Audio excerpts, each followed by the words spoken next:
Okay, this is a huge boulder here. See the moss on it? And the moss is pretty thick.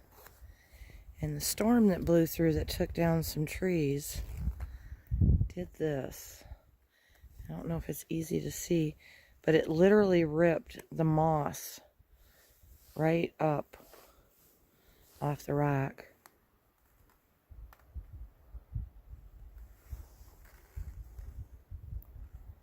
I don't know if that's coming through. I'm going to pause it for a second. This is the other side. And you can see how it's just ripped right up off the rock.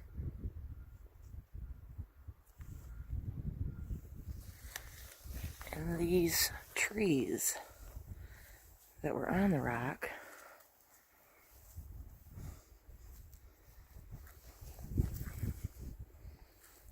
almost tripped over a stump.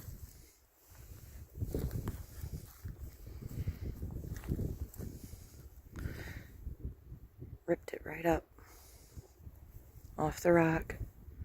So cedars will grow right on top of the moss will form and the leaves and stuff, and the cedars will grow right on top of it. But it ripped that tree right up off the rock. I haven't seen that before. That's pretty cool. Okay, enjoy.